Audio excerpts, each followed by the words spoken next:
Merci. Bon, je ne suis pas une fille Zoom, donc je m'essaye, je m'amuse, puis je remercie Karine qui dit, en fin de compte, c'est ça qui est le plus important, je m'amuse. Bienvenue tout le monde et merci d'être là. Je vais partager mon écran et en attendant, je veux m'assurer que vous voyez bien et c'est la raison pour laquelle j'ai deux instruments parfaits. Bon, donc, je reconnais beaucoup de noms, des visages, des gens que j'ai rencontrés. Oui, effectivement, à Claire. Je souhaite vous revoir dans un futur rapproché. Je me dis, l'accent acadien vous donne le goût de revenir nous visiter. Bon, ben voilà la raison pour laquelle je suis là. Mon travail est fait. Je suis enseignante, oui, de classe inversée et j'ai le goût de vous partager ce que je vis en salle de classe. Donc, je ne peux être moi-même, je suis enseignante de 7e année. Les outils que j'utilise interpellent et les parents et les élèves. Donc, je me suis dit, je vais partager ce que je vis. Et il y a déjà 11 ans, mais ce que je vis aussi présentement en salle de classe. J'écoute les animateurs, les panélistes depuis ce matin et justement avec des ajouts, des modifications de dernière minute, j'ai dit à Karine, il était temps que je présente parce que là je n'arrêtais pas de changer. Puis vous voyez déjà, j'ai biffé les outils qui facilitent le tout. Ce matin, j'ai décidé de changer à force de réaliser, oui, il y en a une panoplie d'outils, mais moi, je vous présente mes coups de cœur et les outils qui facilitent mon travail en tant qu'enseignante. Si vous pouvez retenir un élément de ma présentation, je me dis que j'ai réussi. Je réalise que vous êtes à différents niveaux, mais peu importe, les ateliers jusqu'à présent auxquels j'ai participé m'ont beaucoup servi et j'ai beaucoup appris. Comme première directive, je vous inviterais de prendre un deuxième outil si vous pouvez, un téléphone ou un iPad pour lire les codes QR qui vont s'afficher. Les codes QR vont permettre quelques petites activités interactives, mais je sais aussi que les modérateurs dans la conversation vont afficher les liens. Entre autres, celui-ci, c'est le Padlet. J'ai décidé de créer un Padlet pour l'atelier, pour vous comme participants, sachant que je n'aurai pas la chance de répondre à toutes vos questions. Certaines questions méritent beaucoup plus de temps de réflexion, peut-être des questions en profondeur, et je me suis dit, pourquoi pas continuer la conversation après l'atelier. Donc, le lien, pour le moment, j'espère que je l'ai bien activé pour que vous puissiez ajouter vos questions, quitte à faire un copier-coller du chat au Padlet. Moi, c'est quelque chose que j'aimerais aller lire ce soir, au courant de la semaine et peut-être possiblement pour les prochaines semaines. Donc, je vous invite à joindre ce Padlet. Donc, merci Maxime pour les belles paroles. J'apprécie beaucoup. Oui, je suis enseignante de 7e année depuis déjà 26 ans. Il y a 11 ans en classe inversée, que je dirais plutôt pédago numérique. Vous allez voir les opportunités, comme dit bien Marius, qui nous sont offertes dans notre profession. Entre autres, le fait de faire le virage et tenter la classe inversée a mené à tellement d'autres outils et occasions et apprentissages en tant qu'enseignante que je me suis dit, j'évolue dans tout ça. Donc, j'aime pratiquer ce que je fais en classe, pratiquer mes pratiques, oui. Puis j'avoue, je vais être très transparente. Je suis à la fois très épuisée, mais très émerveillée par tout ce qui se passe en éducation depuis les 2 dernières années. Il y a 1 an et demi, en tout début de pandémie, un collègue en Ontario m'a invité à participer à son balado portant sur le positivisme en classe inversée, ou le positivisme, pardon, pendant la pandémie. Oh, on entend quelqu'un. Puis, j'ai été très honnête, j'ai dit non, je ne suis pas ta fille, là. Je ne suis pas ton invité, je ne suis pas là pantoute, positif, c'est pas moi, ça ne va pas, ça va mal, j'aime pas ça que je fais tout de suite, c'est pas le fun. Ça m'a pris ces 2 dernières années pour me rendre là où je suis. La semaine de FAD est vraiment bien placée pour moi parce que je retrouve l'engouement, puis j'ai le temps, comme on a tous le temps, de réfléchir à tout ce qu'on a vécu et comment on peut en ressortir gagnant et comment on peut apprendre de tout ça. On n'a pas fini, mais très fière d'être là. C'est comme un comeback pour moi en tant qu'animatrice. J'ai une petite structure à suivre. Je vais vous expliquer pourquoi j'ai commencé la classe inversée. Puis, en gros, c'est quoi ma classe inversée? Je dis bien ma classe inversée car il y en a plusieurs. Chaque personne qui fait la classe inversée va se l'approprier et va se la personnaliser. Donc, il n'y en a pas une qui se ressemble, selon moi.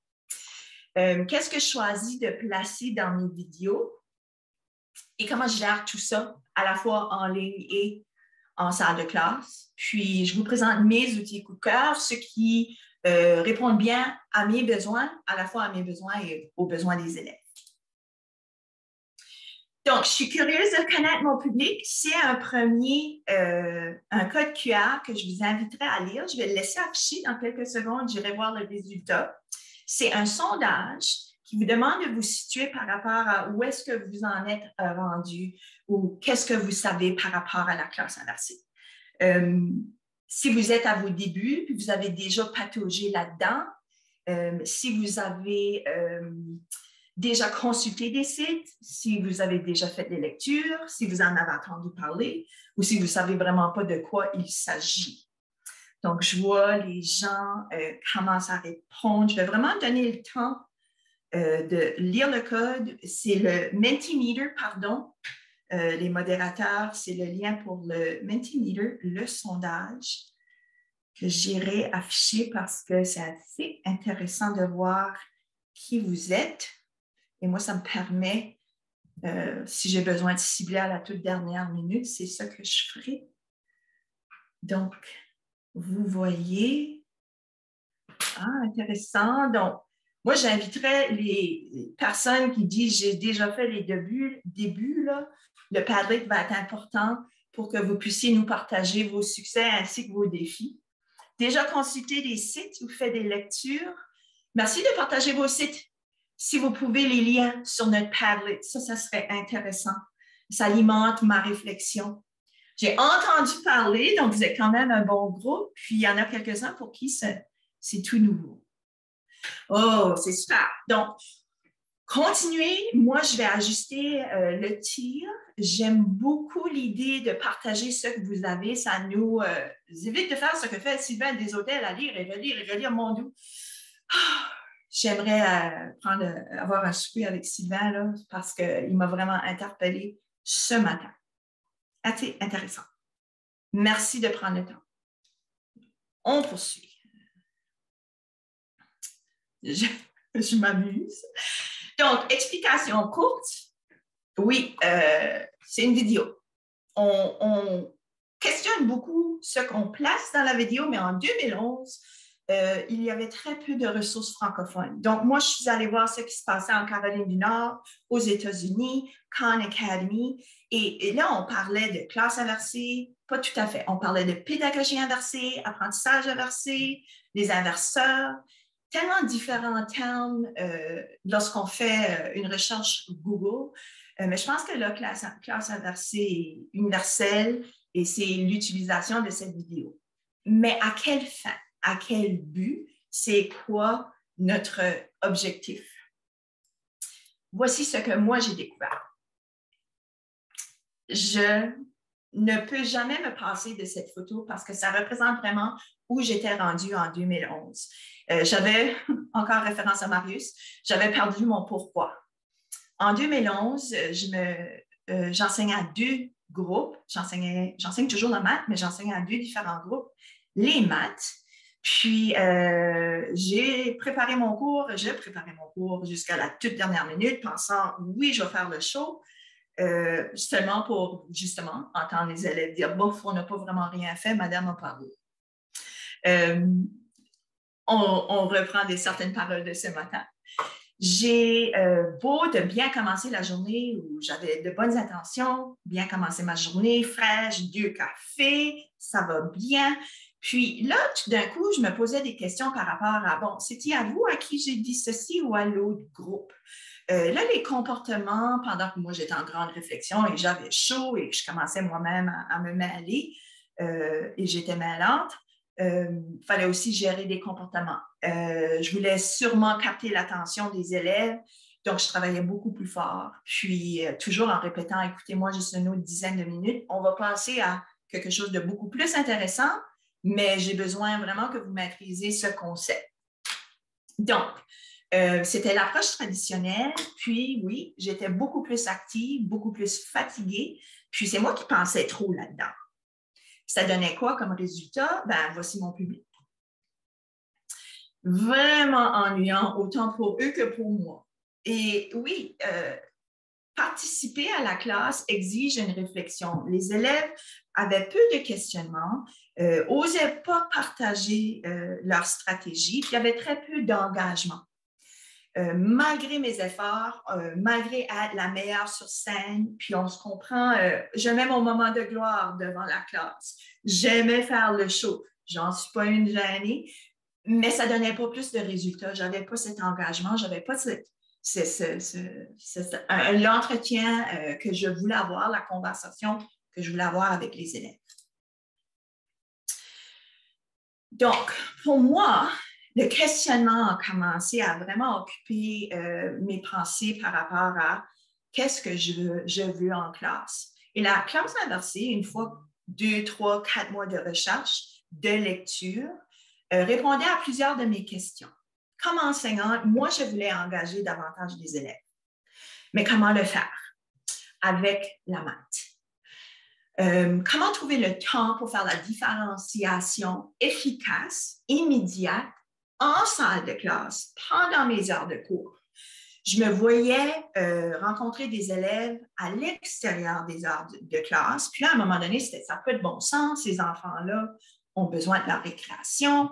Les parents voulaient aussi aider. Qu'est-ce que je peux faire pour aider à la maison? Je me disais, pauvre petit Pete, il a tellement fait un effort en classe, je veux l'accommoder, je veux l'encadrer davantage. Ça n'a pas de bon sens que ça se continue à la maison. Je me disais, il y a moyen de mieux faire. Puis la classe inversée semblait répondre à plusieurs de mes questions en tant qu'enseignante. Pourquoi encore? Mais voici pourquoi j'ai continué à faire mes recherches, puis c'est aussi une raison pour laquelle je fais ces ateliers, j'anime ces ateliers, c'est parce que je suis certaine dans toute classe, que ce soit maternelle, première, deuxième année au niveau universitaire, oui, on a ces groupes. On a ces groupes en difficulté le groupe n'a pas nécessairement les acquis, n'écoute plus, manque de confiance pour participer. Et encore ce matin, c'était faire vivre des succès. Ces élèves de ce groupe ont tellement peu de succès, donc ils n'ont pas la motivation pour participer. Faut rassurer ces gens. J'ai le groupe avancé qui s'ennuie. Merci, madame, je comprends tout. On peut-y passer à autre chose. Je ne veux pas attendre. Puis, j'avoue, devenait ennuyant. Hein? Les comportements ressortaient, même des élèves les plus forts, les plus performants. Et le groupe moyen, qui comprenait bien, avec qui ça allait bien, mais qui attendait toujours les prochaines directives. C'est beau, madame? Je comprends bien. Mais là, on fait quoi? Donc, c'était à qui dire quelle directive pour avancer là-dedans, pour que le cours soit productif et pour qu'il y ait la productivité, mais aussi la progression. L'élève devait avancer là où il était rendu, là, mais il fallait qu'il y ait des apprentissages dans tout ça. Je m'explique mal, mais je pense que vous avez compris. Une deuxième raison, ou plusieurs d'autres raisons. Ici, on accueille, comme chez vous sans doute, de plus en plus d'élèves d'ailleurs, dont le français n'est pas la première langue. Donc, j'avais des élèves qui venaient à l'école pour apprendre le français en 7e année, qui avaient besoin des notions de base. Mais au niveau de maths, étaient quand même très capables. Mais papa ou maman tentaient de faire la maths en anglais ou dans la langue maternelle. Puis là, à un moment donné, les explications se faisaient mal en salle de classe. Donc, on avait un problème de langue à la base. Et je me disais, si je pouvais simplifier le tout par une vidéo, ça pourrait peut-être servir. Les absences étaient nombreuses. Pas pour les mêmes raisons que maintenant, mais il y avait à l'époque plusieurs élèves qui se permettaient de voyager, manquer de l'école. J'avais des courriels de parents qui me disaient, bon, on planifie un voyage de famille. Est-ce que la semaine du 6 avril, ça serait correct que mon enfant manque cette semaine? Avez-vous planifié quelque chose? Ben, oui, c'est sûr, j'ai planifié quelque chose. comment répondre à ses absences. Moi, je n'allais pas faire le travail avant son départ, ni non plus après, mais je voulais quand même que l'élève reste à jour. Donc, je me répétais, et je me répétais souvent pour les absences. Que ce soit absence, maladie, voyage, c'était la répétition constante. Et celle-ci, je l'aime bien parce qu'à gauche représente les raisons pour lesquelles j'ai commencé la classe inversée, puis là, à droite, les raisons pour lesquelles je continue. Donc, on remarque, oui, à un moment donné, il fallait évaluer formativement, de façon formative ou sommative, les élèves en même temps. Puis moi, ça ne marchait pas, ça ne fonctionnait pas. Surtout au niveau formatif, où l'élève avait vraiment besoin de rétroaction immédiate. Ben, il n'était peut-être pas prêt à ce moment-là, là où je le planifiais pour le grand groupe. Donc, c'était vraiment essayer de suivre le rythme des élèves, sachant que j'avais des différents groupes à différents niveaux. Puis je me disais, on peut faire mieux comme enseignant. Offrir des rétroactions immédiates, efficaces pendant les heures de cours. Je devais analyser ces résultats pour faire un profil de classe, un portrait de ma classe que je devais présenter à mon équipe stratégique pour assurer que les accommodations s'ajustent au courant de l'année. Puis, est-ce que ces accommodations-là suffisaient? Est-ce qu'ils répondaient bien aux besoins? Donc, j'avais plein de réunions avec l'équipe stratégique, avec mes parents, avec mon enseignante ressources. Je me disais, ça n'a pas de bon sens. Je suis vraiment en train de doubler, tripler le travail.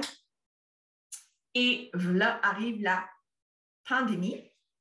Puis, c'est Nelson qui l'a dit ce matin par rapport à une de ses enseignantes qui avait commencé la classe inversée et pour qui c'était pas si pire faire les apprentissages en ligne parce qu'on avait déjà, elle avait déjà construit une banque de vidéos, avait filmé ou avait accès à une banque de vidéos, avait déjà des plans de travail. Puis je me suis retrouvée un peu dans cette situation. Je me suis dit, oui, ça n'a pas été évident, là, loin d'être facile, mais j'étais quand même pas si pire par rapport à, je vais lancer un plan de travail avec une vidéo. Les élèves étaient en apprentissage en ligne. Là, tout d'un coup, les élèves sont en présentiel. Mais qui a réussi à faire quoi tant qu'on était en apprentissage en ligne? On a ajusté les plans de travail. Et présentement, ce que je vis, sans doute comme vous, j'ai des élèves isolés. Donc, eux veulent continuer. Donc, j'ai des élèves en classe, j'ai des élèves isolés. À chaque semaine, ce n'est pas nécessairement le même élève. Donc, c'est beaucoup à jongler, mais ça facilite. Bon, on va dire au revoir à Ross, là, parce que ça fait longtemps que la diapo est là. Ce sont les raisons pour lesquelles j'ai commencé. J'ai glissé des raisons pour lesquelles un enseignant devrait faire la classe inversée pour les élèves, mais je serais curieuse de connaître votre réponse si on vous posait la question. Mais pourquoi devons-nous faire la classe inversée? À quoi ça donne? Comment ça peut répondre aux besoins des élèves? Là, je me disais, comment je vais faire pour poser ma question? Et voilà, une heure par jour, notre cher Sylvain Duclos, que j'apprécie beaucoup d'ailleurs. Merci.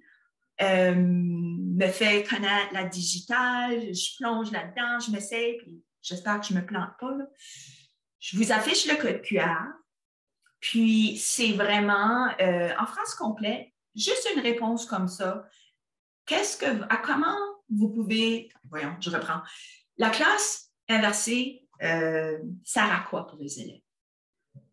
Comment la classe inversée peut desservir? Donc, je le laisse afficher, mais je vais vous partager ce que je vois à l'écran. Marius nous avait donné 3 minutes pour faire notre top 10. Je suppose que je peux vous donner 2-3 minutes pour avoir votre partage. C'est un peu de formatif pour voir si vous m'écoutiez, pour voir si je vois à l'écran certains de mes propos, mais je vois du nouveau, puis c'est super intéressant. Vous allez alimenter ma prochaine animation, mon prochain atelier. Donc, je vois 47 participants déjà, sans trop perdre l'écran. Je vous partage ce que je vois parce que je pense que vous voyez seulement votre réponse. Donc, je vous partage, je ne vais pas tout lire ça, là, mais je vais défiler lentement. Effectivement. Oh, on va y aller plus loin. Oui. Oh, maman, oui. Dynamiser les apprentis, oui. Oui. Augmenter. Ah, vous êtes bon. Vous êtes un bon public. Impliquer davantage les élèves, ça, c'est un gros rôle. Oui, l'autonomie, engagement est un mot-clé, différenciation, l'interaction des élèves, ça, c'est important. Adapter aux besoins. Je suis tannée de répéter, oui, c'est vrai, c'est ça. Rendre l'élève plus rapide. C'est gros, hein? Si on est à nos tout débuts, surtout, je pense aux gens qui ne connaissent pas la classe inversée ou n'est vraiment seulement en début de lecture et de recherche. Ce n'est pas demain que vous allez réussir tout ceci, mais je vous assure que si vous maintenez le rythme et vous ne lâchez pas, oui, vous allez voir. Ah, merci beaucoup. Quel beau public. Mettre les étudiants en action, améliorer la gestion, s'adapter. C'est quelque chose que je pourrais, j'espère, partager. Inclusion, ça, c'en est un gros chez nous. L'inclusion vraiment juste dans sa valeur juste, là, et non pas juste les avoir des corps dans la salle de classe, mais vraiment les permettre de participer. Ah, super. OK, là, j'oublie que vous êtes là. Je vais retourner à mon écran. On va aller lire. C'est super. Merci. Ah, vous avez tout compris. Merci beaucoup. Justement, pour les élèves. Donc, pour moi, c'est la différenciation. Je l'ai vu dans vos réponses. C'est maximiser le temps en classe et maintenant en ligne avec les élèves. C'est vraiment limiter le magistral à l'essentiel. Pardon, là, je veux retourner vous voir, m'assurer que j'ai un bon écran. Oups, j'ai activé le micro. Voilà. Vraiment, limiter le magistral à l'essentiel. Donc, c'est vraiment réfléchir à qu'est-ce qui est super important que j'ai besoin de dire ou de présenter devant le groupe, au groupe, puis choisir ces moments-là pour ne pas nuire au rythme justement de chacun. Puis, c'est assurer la productivité et la progression de chaque élève. Je lis avec attention tout ce qui se passe au niveau de productivité et de la progression. Puis, je pense qu'il y a sa place à un moment donné dans nos discussions de classe inversée. Mais la première suggestion que j'ai à vous faire, c'est par où commencer? C'est par le programme. On a beau avoir de bonnes intentions d'utiliser la technologie, la vidéo et tous les outils qui s'adressent à la classe inversée, mais si on ne connaît pas le programme, si on ne connaît pas les résultats d'apprentissage généraux et spécifiques, ça nous donne, ça enlève la pédagogie de la pédago numérique, du pédago numérique. Il y a un avantage d'être enseignant chevronné et bien connaître son programme parce que tu connais les notions magistrales de base. Moi, j'ai pu énumérer les différents moments pendant lesquels je me répétais en salle de classe. Et je me suis dit, voilà une vidéo. Tout simplement, voilà une vidéo. Je me souviens, c'était le congé de mars 2012, puis j'étais prête, je ne voulais pas attendre. Je me suis rendue en classe. J'ai fait des vidéos pour les différents angles. Les élèves devaient identifier des angles posés par le sommet, complémentaires, supplémentaires. Il n'y a rien de plus plate que présenter devant un groupe, puis juste dire, OK, retenez ça, puis là, on va faire des activités. Donc, j'ai présenté je me suis filmée 2-3 minutes. Puis je me suis dit, ça, c'est le magistral. On va présenter ça aux élèves, puis on va voir que ça donne quoi. Je voulais l'essayer avec eux. Ils sont arrivés après le congé de mars. J'ai dit, en passant, je change complètement ce qu'on fait en maths. Ça fait 4-5 mois que je réfléchis et que je fais une recherche sur cette approche. Puis là, vous autres, vous allez être mes cobayes, vous allez me dire qu'est-ce que vous en pensez. Dès que j'ai commencé à faire des vidéos, je me suis dit, je vais rattacher une tâche très simple. Donc, une notion magistrale qui peut être une vidéo, ce que vous répétez à chaque année, puis je vais assigner une tâche assez simple pour voir ce qui en résulte. Et je vous suggère de faire pareillement parce que je peux pas mal vous assurer ce qui va se passer. Vous allez avoir des élèves pour qui ce n'est pas clair. Vous allez devoir clarifier. mais vous allez avoir cette occasion pendant le cours de le faire parce que ceux pour qui c'est clair vont vouloir continuer. Hey, c'était comme le fun, madame. Oui, j'ai compris, voici la tâche. Moi, je regardais, je me disais, ouais, c'est pas si pire, ça va bien. Là, j'ai comme pas d'autres vidéos, je vais en faire une autre ou deux autres ou trois autres. Et tout d'un coup, là, de façon très vraiment naturelle, organique, je me suis dit, bon, la gestion des groupes en difficulté, des groupes avancés, puis des groupes typiques, là, qui savaient quoi faire, mais attendaient juste la prochaine directive. Tout d'un coup, c'était de la collaboration parce qu'ils se retrouvaient là où ils étaient rendus dans leurs apprentissages, puis la collaboration était vraiment qui primait. Donc, ce qui permet d'avancer ou d'aller en profondeur, c'était comme ma prochaine vidéo, parce que tout d'un coup, j'étais disponible pour aider aux élèves qui avaient besoin de clarification, mais ceux qui voulaient continuer pouvaient continuer. Donc, là, j'augmentais le niveau de difficulté de la tâche. Si j'avais la vidéo, je me disais, bon, ben, je vais la rendre disponible. Tout d'un coup, c'était, OK, comment je fais les vidéos? Ça ne va pas aussi vite que je le veux. J'avais pas d'iPad, j'avais une caméra que j'avais sur un trépied, je me voyais même pas, c'était toujours à ajuster. Ma première vidéo, je pense que j'ai fait 30 différentes. Oui, à peu près 30 prises, jusqu'à ce que je l'ai comme je la voulais. Mais je me suis dit, bof, OK, c'est bon, assez. Et tout d'un coup, de façon très spontanée, là, les élèves voulaient un niveau de difficulté plus avancé. Il y en a qui avaient besoin de différents parcours parce que là, j'ai commencé à faire le plan de travail pour dire, bon, voici une vidéo, voici les tâches rattachées. Donc, c'était encore assez très structuré, là, mais là, j'évolue un peu plus tard, vous allez voir. Mais là, je me disais, je peux faire des vidéos pour aider à la révision. Je peux faire des vidéos pour répondre aux différents niveaux de difficulté. Je peux faire des vidéos formatives pour dire, bon, oui, ça va bien, tu penses l'avoir, monsieur? OK, let's go. Pendant la vidéo, je pose une question. L'élève est demandé d'aller écrire aux fenêtres sa solution à tel problème écrit ou résolution de problème. Donc, tout d'un coup, je me disais, ça n'a pas besoin de toujours être papier-crayon. On va se déplacer là-dedans. Puis je peux voir rapidement qui est rendu où parce que je peux observer ma classe et je suis avec les élèves. Ça serait l'idéal d'être avec les élèves et non pas devant les élèves. Je sais que ça se fait à l'université. J'ai quelques sources que je vais ajouter à mon Padlet. Je comprends que je suis dans mon monde de 6e à 8e année, mais l'idée d'offrir la rétroaction puis de dire à l'élève, voici ce que tu comprends, voici qui n'a pas encore été maîtrisé, voici l'occasion d'y travailler.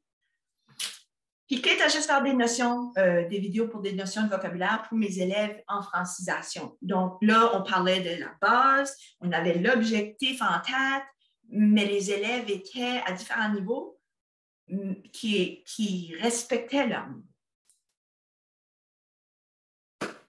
Donc, je vais juste vous partager l'évolution de mes vidéos. Je ne vous ferai pas suivre mon cours de maths. J'ai commencé avec juste des tableaux blancs. Je n'avais même pas un TDI. Donc, j'écrivais, je présentais, puis là, on va écouter, ça donne quoi? Les élèves aiment bien lorsque la vidéo gèle comme ça. Là. On aime voir l'expression de Mme Annick. Ça donne quoi? Alors, voici un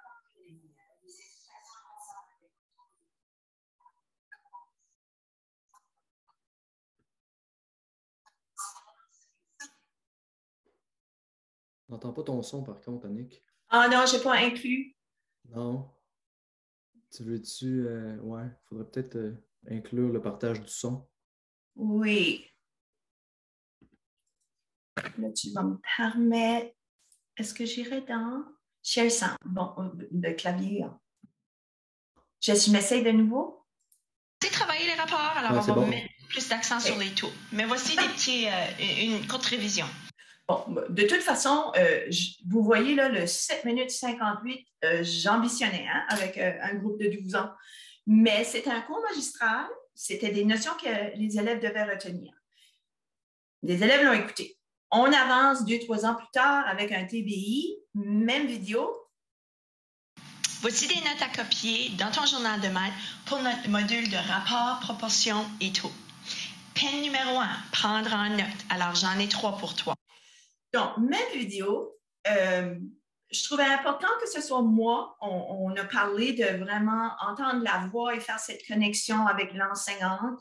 J'ai pu fouiller longtemps pour une vidéo qui répondait bien au contenu du cours, du programme. J'aurais pu facilement faire avec mes quelques résultats, mais je trouvais important que ce soit l'enseignante du cours parce que ça vient rassurer les élèves. Et vous comprenez, avec l'accent, avec le régionalisme et les termes employés en salle de classe, je me disais, ils vont entendre les mêmes choses, donc ils vont pouvoir s'identifier.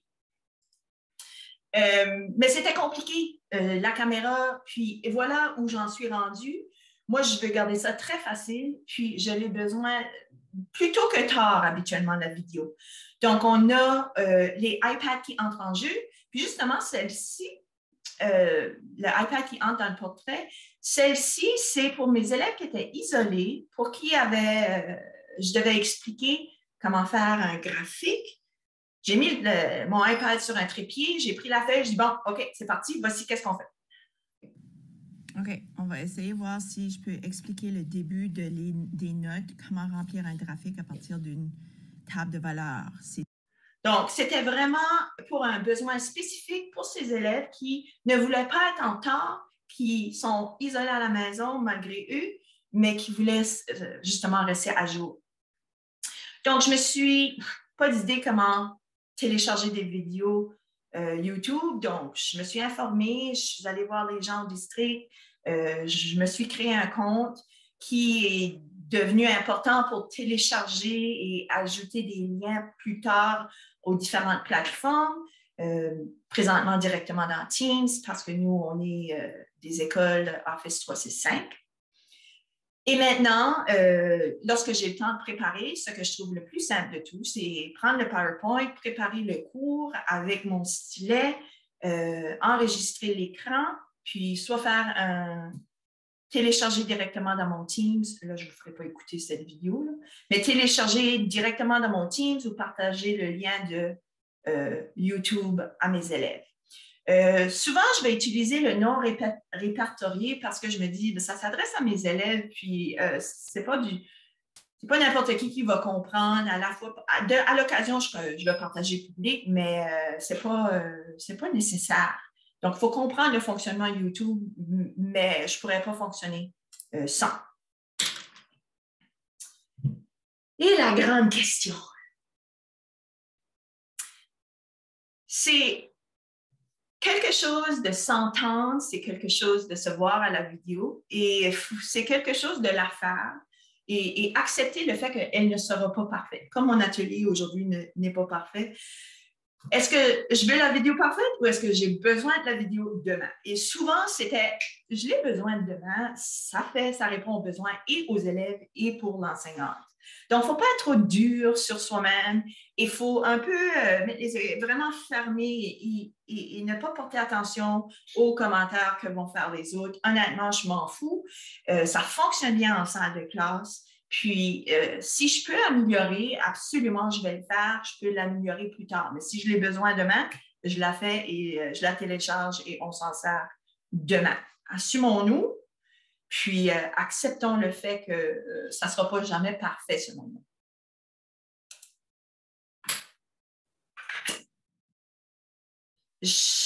J'évite d'aller dans le travail tout de suite. Je ne suis pas certaine, Maxime, s'il y a une question par rapport aux vidéos jusqu'à présent, les raisons d'être, pour une question tout de suite ou j'attends?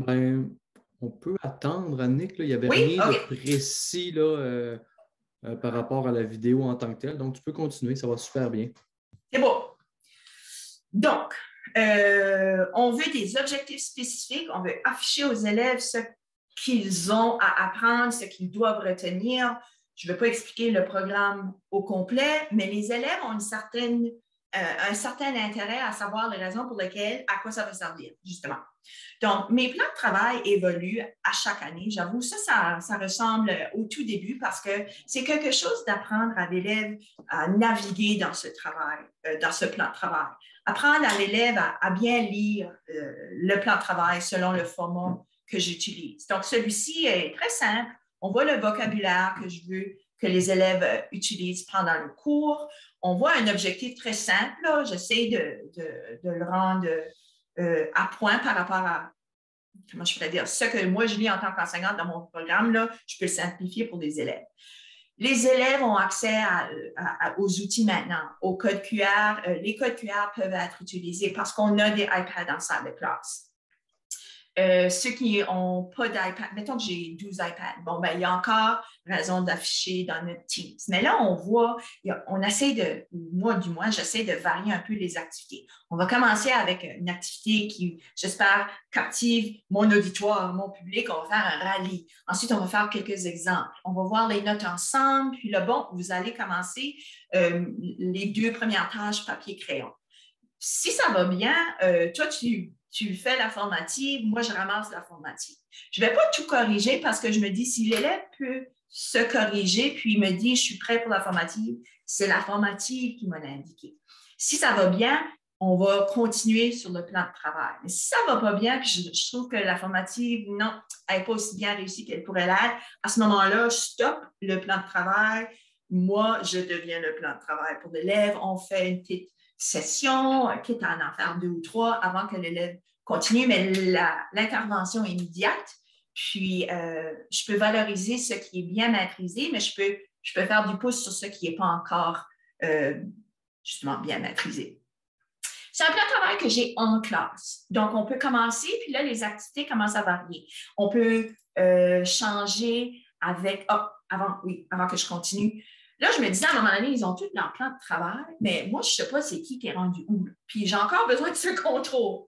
Je veux savoir qu'est-ce que tu as réussi à terminer, où tu es rendu. Donc, je me suis dit, bon, je vais mettre une grande page, là, 11 par 14, là, affichée au tableau en avant. Puis, non seulement vous allez cocher votre plan de travail, mais moi, j'ai une fiche contrôle. Donc, n'oubliez pas, on est en présentiel. Donc, quand l'élève termine une tâche, il va cocher à côté de son nom, voici, j'ai fini, c'est fini. Puis, à la fin du cours, ils vont placer un sac pour me dire, madame, je suis rendue là.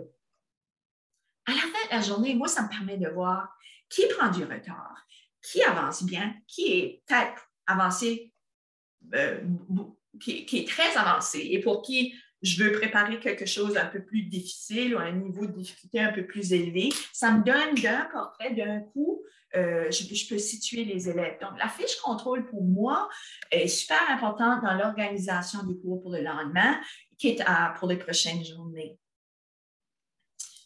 Puis, là, le plan de travail commence à évoluer selon là où je suis. Moi, tout récemment, je vois des gens sur Twitter, surtout aux États-Unis, partager des plans de travail sous forme de jeu. En ligne, les liens sont placés. Ça donne comme un nouveau souffle pour la tâche aux élèves, semble être plus engagés. C'est quelque chose que j'ai essayé il y a 2-3 semaines. Mais là, c'était notre tour d'avoir les tempêtes. Donc, bon courage en passant. Là, nous autres, je pense que c'est pas mal fini pour un petit peu. Donc, c'est comme une nouvelle version. Puis ça, c'est fait avec Google, que nous, on utilise moins. Moi, on a beaucoup plus Teams et Office 365, mais j'ai quand même mon compte Google, puis j'aime patauger, puis j'aime changer le format du plan de travail. Donc, celui-ci pourrait servir autant en ligne qu'en salle de classe, franchement. On veut limiter, par contre, ce qui se fait en ligne lorsque les élèves sont en classe, parce qu'il y en a eu un peu trop là, ces derniers mois. Le Padlet a beaucoup servi. Si vous ne connaissez pas Padlet, c'est probablement l'outil qui m'a servi le plus depuis la pandémie. C'est super gros, désolé, mais ça donne un portrait c'est un plan de travail, justement. Voici les tâches pour le mardi 25 janvier. Voici une rencontre. Voici un travail que vous faites dans Book Creator. Là, ici, j'ai les tâches pour le mercredi. J'affichais au fur et à mesure, mais Padlet est probablement l'outil que j'ai beaucoup plus apprécié et que je continue à utiliser en pandémie ou non, qui donne un autre format pour le plan de travail. Et ce que j'aime, que je vais faire jouer, c'est que là, on a des élèves qui, chez nous, on veut comment je pourrais dire, sans entrer trop dans les détails, là. Créer, collaborer et publier sont les gros verbes dans notre district scolaire à la grandeur de la province, mais surtout dans notre district scolaire. Donc, c'est amener l'élève à collaborer, à créer et à publier. On veut s'afficher de plus en plus en tant que francophonie et les élèves qui se sentent à l'aise, qui sont habituellement, je ne peux pas dire doués ou avancés ou font le plan de travail avec une certaine vitesse ou une rapidité. Ils aiment le défi de faire leur vidéo. Donc, moi, j'en ai une qui n'en faisait à la maison. Puis là, à un moment donné, j'utilisais ces vidéos. Aucun son. Elle est vraiment juste en train de démontrer la droite numérique, comment on peut s'en servir.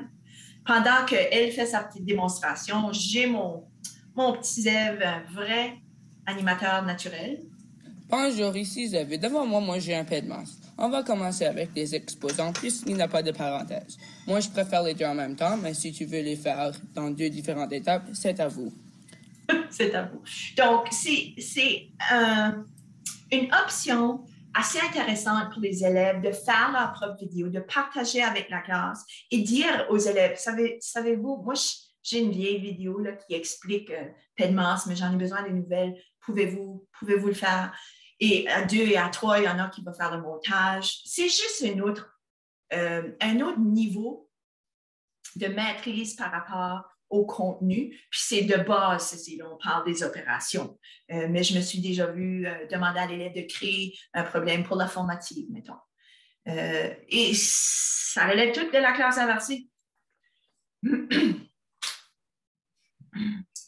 Donc là, c'est à moi de vous poser une question, étant donné que Maxime me dit non, il n'y en a pas vraiment de spécifique, là, mais je me dis s'il y en a un ou une brave là, qui pourrait me dire pourquoi s'investir. Parce que faire la classe inversée, on m'a déjà posé la question, mais c'est colossal, ça prend du temps, c'est énorme.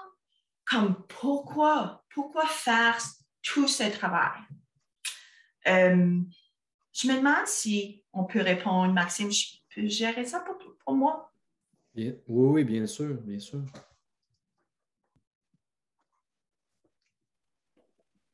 Laurie, elle nous dit pour garder la flamme de nos élèves et la nôtre. Karine répond pour évoluer, l'enseignement a besoin de nouveautés. André nous dit peu payant au départ, mais très payant par la suite. Geneviève, c'est un investissement, justement. Investissement à long terme, ça revient encore aussi par Mélissa. Oh. Merci, Maxime. Engageant pour les élèves, faire autrement, pour apprendre autrement, dit José Portelance. Pour varier nos approches, pour continuer à innover, pour rejoindre tous nos étudiants. Bon, c'est bien. Oui. J'ajouterais, j'ai aimé le peu payant au départ, mais très payant par après.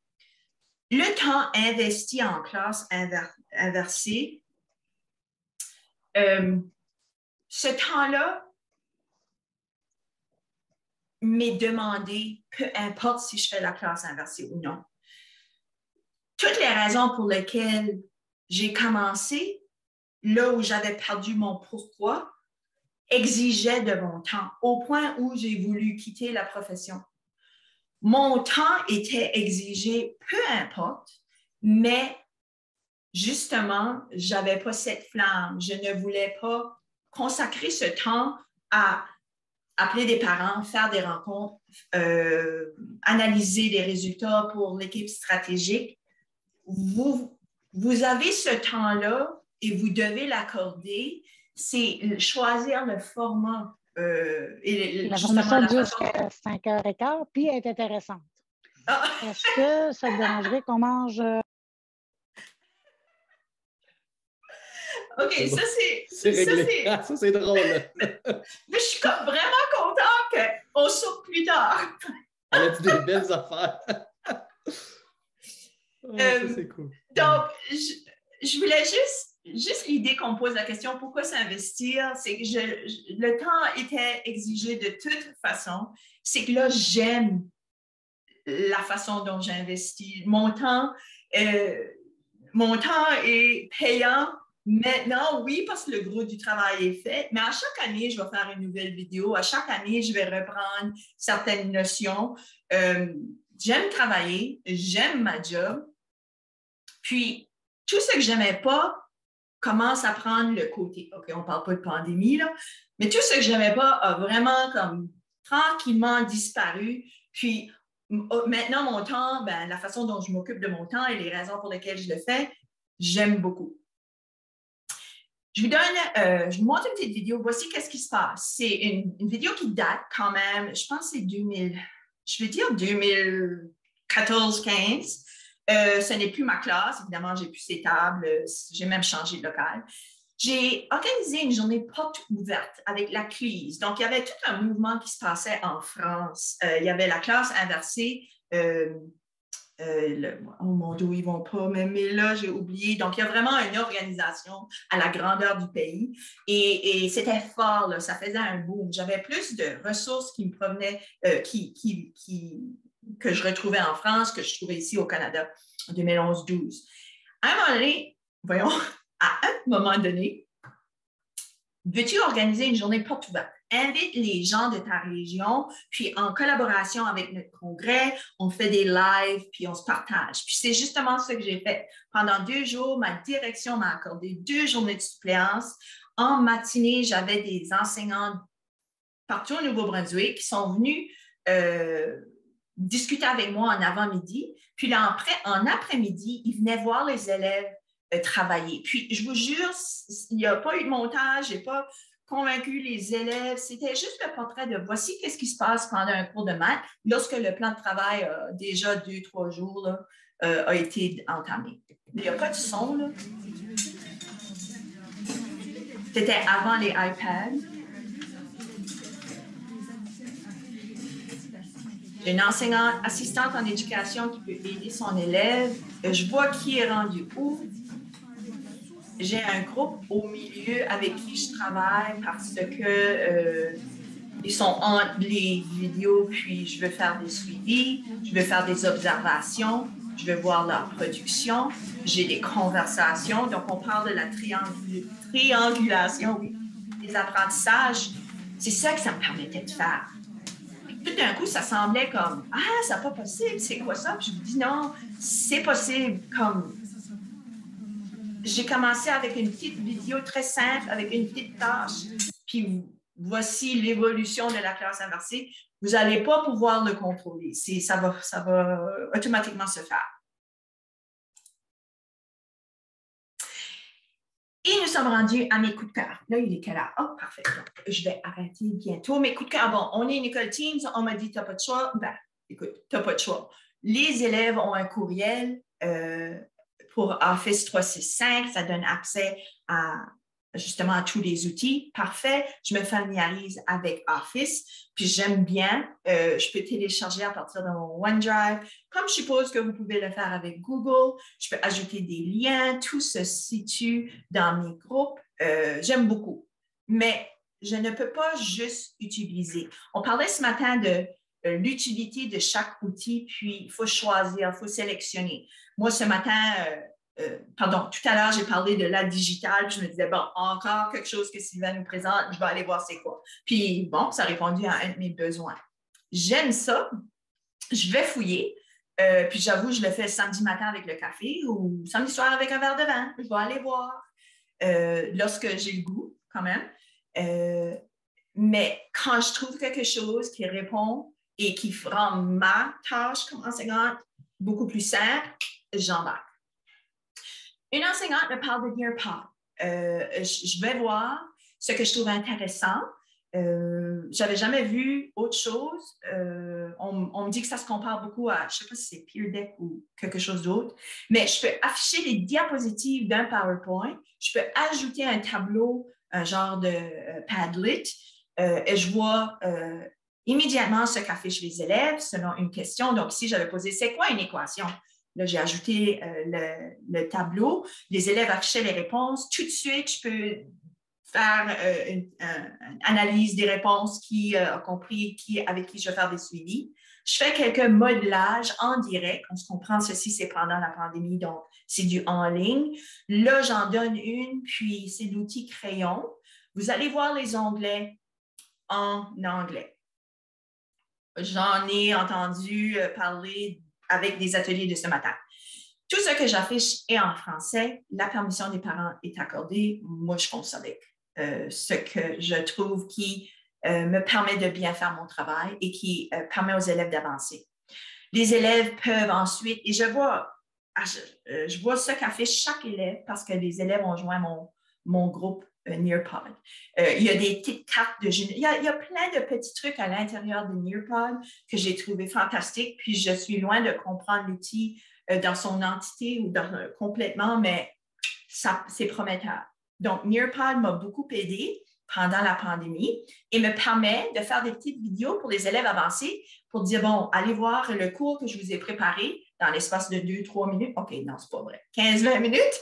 Puis là, eux sont très fiers de le faire pendant que moi, je suis en classe avec d'autres personnes. Le code QR est vraiment, il vous amène juste au site Nearpod afin de vous permettre d'explorer la plateforme. Mais ce que j'aime, c'est que je peux afficher quand je suis en ligne avec les élèves. L'élève peut joindre un cours à son rythme avec un code que je lui fournis ou je peux le présenter devant la classe que je veux défiler devant le groupe lorsque nous sommes en présentiel. Puis les élèves isolés à la maison peuvent faire le même cours, mais à leur rythme. Donc, c'est assez intéressant comme outil. J'ai beaucoup aimé Loom, puis je vous explique les raisons pour lesquelles. De un, il y a Loom pour éducation, donc vous pouvez faire valider votre compte en tant qu'éducateur. Et moi, Loom me permet de faire une vidéo, là, ce n'est pas un mensonge, là, dans 2-3 minutes. On peut enregistrer avec la caméra, comme vous voyez, bon, je vais vous montrer tantôt, caméra et écran. Oh, j'avais le code QR, désolé, vous. Petite recherche Loom pour éducation. Je peux afficher caméra et écran, ou je peux juste parler à l'élève via la caméra, ou je peux juste partager mon écran. Cet outil m'a beaucoup servi lorsqu'on était en ligne, après une rencontre de groupe, pour l'élève qui était absent, ou qui était en retard, ou qui ne s'est pas réveillé à l'heure, ou qui dit « j'ai oublié quoi faire pour, mettons, créer son compte WordWall » ou « j'ai oublié comment bien faire l'émission ». Juste un instant, je te reviens dans 3 minutes. Je prends le Loom, j'explique à l'élève, ça me fait la vidéo, je partage le lien à cet élève. Je comprends que je suis habituée avec ces outils, mais oh, c'est fantastique. Moi, j'ai beaucoup aimé. Puis là, je vous montre juste un petit extrait. Bonjour. Juste me permettre de voir. Un petit rappel. Pas fort. Le Padlet est affiché dans le Teams. Si tu vas voir le bleu, on était rendu à la fin de la journée. Donc, tu dois aller dans Teams et me dire où tu as placé le travail de ce matin. Donc, si je vais dans Teams, je vais dans Général, je me rends en haut, un plus, mes vacances. Et là, tu vas voir ici, je vais voir où tu as placé ton travail de ce matin, les éléments de... Donc, c'était vraiment une vidéo qui répétait ce que j'avais expliqué à la rencontre du matin, mais pour limiter les minutes à l'écran, je voulais respecter ce temps. Donc, une petite vidéo qui répétait justement ce qui avait été expliqué pour aider l'élève à naviguer dans son après-midi. Donc, Loom a été pour moi tout un cadeau et je continue à utiliser. Quand je vais faire des vidéos pour le personnel, j'ai trouvé quelque chose justement comme la digitale. J'ai fait quelque chose. Ensuite, j'ai partagé la vidéo dans notre Teams du personnel avec le lien pour Sylvain, tout ça que je trouve sur Twitter, je peux montrer au personnel. Donc, ça, c'est super comme outil. Là, j'ai le goût de passer vite parce que je réalise que c'est toute une discussion, un débat. Chez nous, bon, c'est un outil que le district 600, je parle de 600, pardon, le district nous permet d'utiliser. Moi, j'ai la permission des parents, puis je trouve fantastique. Moi, je ne pourrais pas m'en passer parce que j'ai des classes en privé, c'est-à-dire que l'élève peut faire du travail, ça peut agir comme des formatives. Justement, vous voyez à droite une élève qui est isolée. à qui j'ai demandé de faire un travail.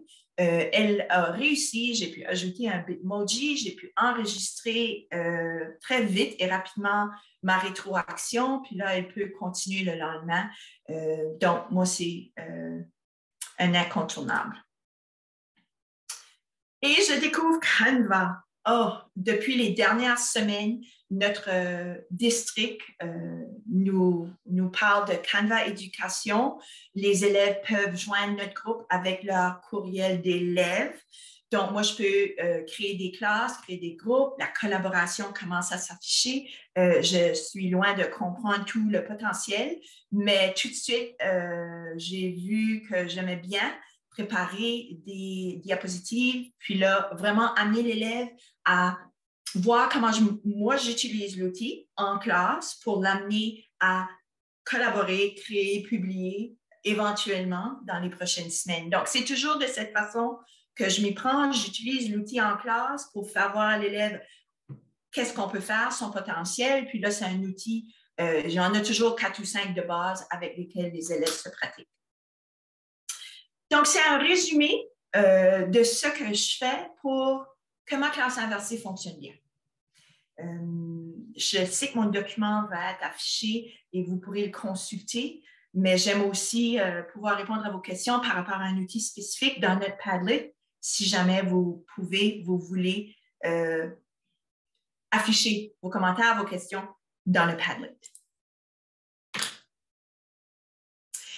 Et je finis avec, encore là, je sens comme si j'ai vraiment préparé les élèves, mais vous devez comprendre que quand j'ai débuté, puis il n'y a personne d'autre qui semblait embarquer, je voulais vraiment des preuves de la part des élèves par rapport à leur motivation, puis comment ils trouvaient la classe inversée. Donc, j'ai posé la question, j'ai dit là, vous allez sortir une feuille, puis je vous pose la question tout simplement, que penses-tu de la classe inversée? J'ai dit, écoutez bien par contre, selon la réponse que tu me fournis, il se peut que je te demande la question à la caméra parce que je vais m'en servir pendant mes ateliers. C'est la seule chose que j'ai dit. Donc, il y en a qui ont dit, je vais te partager ma réponse, mais je ne veux pas apparaître dans une vidéo, tandis qu'il y en a d'autres qui étaient trop fiers de le faire. Donc, justement, 3 anciennes élèves, puis les raisons sont toujours les mêmes. Donc, je vois pas, je veux dire, je pourrais poser la question à mon groupe de cette année pour mettre les vidéos à jour.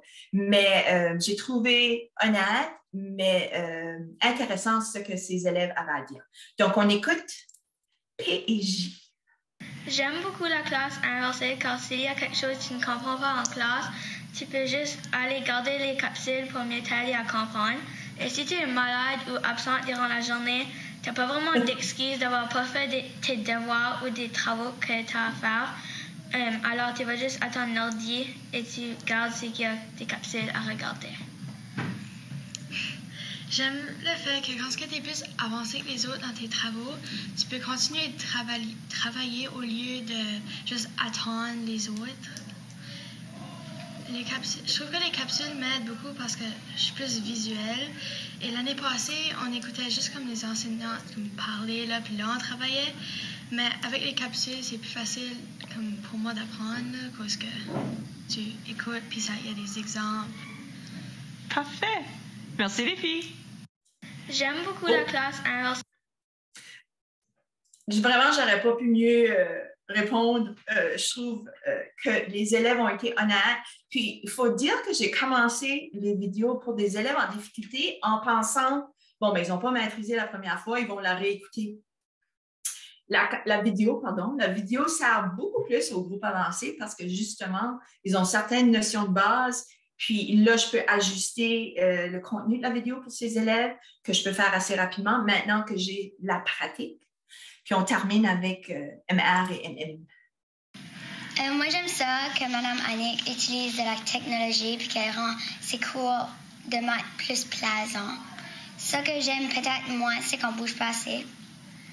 Les capsules de maths m'aident beaucoup parce que des fois, moi, je suis visuelle puis des fois, c'est étonnant parce que les enseignants parlent beaucoup puis ça rend ça un petit peu ennuyant. Moi, j'adore la classe de Mme Manick parce qu'on fait les devoirs à l'école, puis on regarde des vidéos à la maison, puis tu peux aussi travailler à ton propre rythme.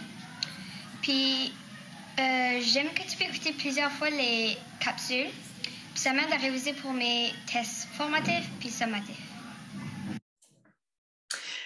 Donc, j'ai beaucoup aimé la petite à gauche qui dit « Je trouve qu'on ne bouge pas assez ».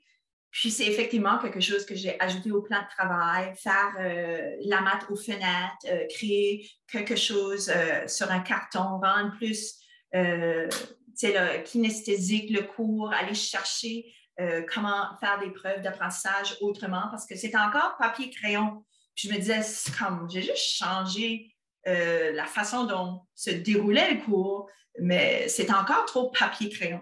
Puis là, la petite à droite disait, on garde les vidéos à la maison. Ça peut durer longtemps. Donner un devoir, l'élève qui ne va pas faire son devoir va juste carrément pas faire son devoir. Puis depuis, des devoirs à la maison, on n'en donne pas. Là. Mais que ce soit 3 problèmes de maths ou une vidéo à regarder, j'ai vite réalisé que ça n'allait pas être fait, peu importe le format du devoir. Donc, en écoutant les élèves, j'essaie d'améliorer à chaque année. Donc, ce qu'il faut retenir, premièrement, je vous encourageais, si vous voulez commencer, bravo si vous avez commencé à faire de la recherche sur vos lectures, allez voir ce que font les autres. Et moi, les sites que j'aime beaucoup, drôlement, TikTok, puis j'aurais de la difficulté à...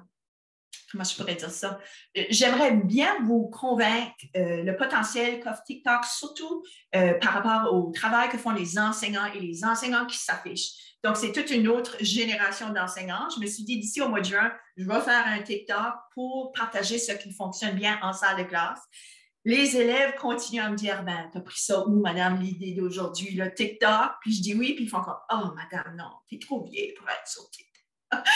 Mais non, c'est vraiment une ressource qui est surprenante. Il faut passer le ridicule, mais j'ai 2-3 personnes aux États-Unis qui font des choses remarquables, qui sont toutes des écoles Google. Donc, c'est impressionnant. Instagram, moi, j'affiche ce que je fais en classe, donc j'ai un compte de classe. Puis bon, incontournable comme les groupes qui peuvent exister de Facebook. Link, moins. Twitter, beaucoup. Je ne peux pas me passer de Twitter. Donc, allez voir ce que font les autres. Explorez et trouvez vos coups de cœur qui répondent à vos besoins. Parce que j'en ai essayé des outils, puis j'ai fait « Non, pas pour moi. Non, trop compliqué. Non, prend trop de temps. » Facile pour moi, simplifie ma vie. Je m'occupe de moi en premier, j'avoue, mais il faut le faire. Alimentez votre flamme avec ce qui facilite votre travail. Toujours assurer d'avoir la productivité et la progression. On revient au plan de travail, aux objectifs et la raison pédagogique qui va faire avancer la technologie, les outils que vous utilisez en salle de classe. Puis vous avez votre style, votre approche. N'essayez pas de copier quelqu'un d'autre. Vous allez ressortir gagnant et vos élèves aussi. Et c'est la fin. Mais vraiment, merci de votre attention. J'ai toujours acheté le code QR pour le Padlet. Je préfère que les questions soient envoyées Padlet parce que là, on peut partager les réponses avec tous les gens qui vont consulter le Padlet. Tant que j'aime répondre aux courriels, ça peut prendre du temps, puis j'avoue, j'en ai pas beaucoup. Là. Mais Twitter et ils me suivent ce que je fais en classe avec Instagram. Mais Padlet, ça serait là où nous, comme participants de l'atelier, pourront s'aider, s'appuyer l'un l'autre, s'encourager. J'ai fini, Max. C'était vraiment, vraiment incroyable, Annick. Ce qui s'est passé dans la conversation, je ne sais pas si tu as vu un petit peu, mais la richesse des partages. Vraiment, merci à tout le monde d'avoir contribué comme ça à la conversation. J'essaie d'arrêter le partage d'écran. Oh, comment j'arrête? Comment j'arrête? En haut, dans ta barre verte, tu as un bouton pour arrêter. Tu vois-tu? En haut dans ma barre verte. Oh, stop share. Oui, c'était assez. Ouais. Excellent. Excellent. Tu pourras lire ça, Annick, puis je pourrais t'envoyer le clavardage si tu veux relire tout ça. Oui. C'est magnifique. C'est magnifique. J'aurais peut-être 2-3 petites questions précises pour toi. Vas-y. Excellent. Au début de la rencontre, Marie-Josée Arnois te demandait Elle aimerait savoir comment les élèves à mesure d'aide s'adaptent dans cette pédagogie. Mais je dirais franchement très bien. C'est le groupe qui a eu l'outil en main depuis le plus longtemps, qui connaît bien la technologie, qui fonctionne très bien avec cet outil. J'ai plus de conversations avec ces élèves qui n'osent pas parler et qui ont besoin de s'assumer, qui ont besoin de prendre leur place. C'est le groupe, je pense, qui a plus de difficultés. Le groupe qui réussissait toujours bien, ça va bien, mais donne-moi la prochaine tâche, j'attends qu'est-ce que tu as à me donner comme travail. Ils ont eu un peu plus de difficultés parce que là, ils devaient eux-mêmes se responsabiliser. Moi, je suis avec l'équipe en difficulté, mais il faut comprendre, c'est jamais le même groupe. Souvent, ça dépend de la notion ou la leçon. Mais moi, je vais travailler de plus près avec ces élèves. Les élèves forts sont bien fiers d'avancer à leur rythme, puis ils vont explorer différents concepts qui vont, je vais mettre ces élèves-là au défi, probablement pour les premières fois, en tant qu'élève en maths. Donc, les élèves du groupe moyen ont besoin, le modelage, ont besoin de rassurer, j'ai besoin de rassurer ce groupe-là pour vraiment leur faire voir, oui, ils peuvent avancer, ils n'ont pas besoin de madame à leur côté. Mais ça me prend, ça fait longtemps que je n'y ai pas réfléchi, mais quand je commence en temps normal, là, avant pandémie, je vais prendre le mois de septembre pour la rentrée. On va commencer octobre, novembre, décembre. Début janvier, je dirais, là, je les ai où je les veux. Parce qu'il faut comprendre, on ne va pas faire la classe inversée en tout temps. Moi, exemple, j'ai 10 modules de maths, il y en a 5 qui sont en classe inversée. On va changer le maths de place, on va faire autre chose, on va faire autrement. Mais bien, j'ai que de bons. Non, c'est pas vrai. Je peux avoir quelques parents qui questionnent, là, mais la majorité aime beaucoup, parents tant qu'élèves. Je ne continuerai pas si c'était autrement. Excellent. Puis dans la même lignée, il y a Karine David qui te demandait si tu as remarqué que les élèves réussissent mieux après l'implantation de la classe inversée.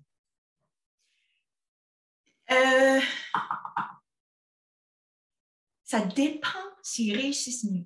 La motivation, l'engagement, l'attention à la tâche, l'autonomie, mes interventions qui sont plus efficaces, je dirais que des parents, c'est drôle, j'ai une vidéo de 2 mères à qui j'ai enseigné, et garçons et filles, qui étaient des élèves à besoin, qui avaient un plan d'intervenant ou un plan d'accommodation. Puis les élèves aimaient beaucoup plus le cours, puis ont connu plus de succès. Donc, réussir versus connaître des succès, moi, je dirais oui. Ils ont une confiance, ils ont une certaine assurance, ils vont participer plus. C'est quelque chose qui serait intéressant de vraiment étudier de près, mais je dirais qu'ils aiment les maths, puis éventuellement, les résultats suivent. Excellent. Je ne sais pas si j'ai répondu. Ouais, il y a Karine qui nous répond dans le clavardage. Déjà, le fait d'être plus autonome est important. Merci pour cette réponse, Annick. Oui. Isabelle Dumais aussi écrivait. Isabelle écrivait aussi ce fonctionnement permet également à des élèves d'assumer les responsabilités reliées au fonctionnement des outils techno pour aider leurs pairs. Oui. Puis on prend pour acquis et on dit pendant longtemps, oui, ils connaissent les outils, mais ils ne connaissent pas l'intention pédagogique souvent. C'est du social, c'est du gaming, c'est toute autre chose. Mais en salle de classe, il faut vraiment faire la promotion de l'outil pédagogique et les intentions de l'outil en salle de classe. Moi, madame, vendredi dernier cours, est-ce qu'on peut jouer à Minecraft? Non. Pourquoi? C'est quoi le rapport avec ce qu'on fait? Ah, tu peux me trouver le lien entre la création de ton monde pour l'Égypte antique. Ah, on peut se parler de ça. Mais oui, je trouve ça important d'apprendre à se servir de ces outils-là qui vont leur servir tout au long de leur éducation finalement. Merci. Merci, Annick, pour cette belle réponse. Il y a un petit 2 minutes s'il y en a qui veulent intervenir de façon orale, questions, commentaires, on peut le prendre. Sinon, Annick vous invite à aller bien sûr dans son Padlet pour poursuivre les discussions. Donc, c'est une très, très bonne idée. Il y a aussi, Annick est très, très active sur Twitter également. Donc, la discussion peut se poursuivre là avec le hashtag SemaineFad. Annick, si tu veux inscrire ton Twitter dans le clavardage, tu seras la bienvenue si les gens veulent aller voir un peu ce que tu fais. Je profite des... Ah, Monsieur André Loisel, je vais vous donner la parole pour 1 minute. Allez-y. Oui, je vais faire ça rapidement, Annick. J'étais juste curieux parce que là, pas très longtemps, le ministère de l'Éducation du Nouveau-Brunswick a en fait élu D2L Brightspace comme étant le LMS pour le Nouveau-Brunswick. Je me demandais si tu l'avais utilisé, si tu avais essayé de placer des cours dans D2L et qu'est-ce que tu en pensais? J'entends la même chose, mais je n'ai vraiment rien eu comme information ou formation. Exemple, cette année, c'était la première année que nous, comme enseignants de 7e année, on avait le bulletin en ligne. Et là, de voir qu'on fait le bulletin, on communique avec les parents, on va afficher les présences, on n'est que rendu là, nous. Je sais que c'est une progression qui se fait au niveau du district. Il y a une formation qui a commencé il y a quelques années, mais avec les enseignants du primaire. Puis je me dis, ça se rend à nous. Donc, c'est la base. Cet outil, je l'utilise pour ses fonctions de base pour le moment. Quitte à voir comment je peux m'en servir, je pourrais m'en servir pour la classe inversée. Okay, merci, Annick. Merci, c'était tout à fait mon plaisir. Et à quelque part, ma flamme grandit là, après cette expérience. Je vous suis, je retourne en classe demain. Je me plug quand je peux, puis je vais suivre Twitter. Bonne restante de semaine.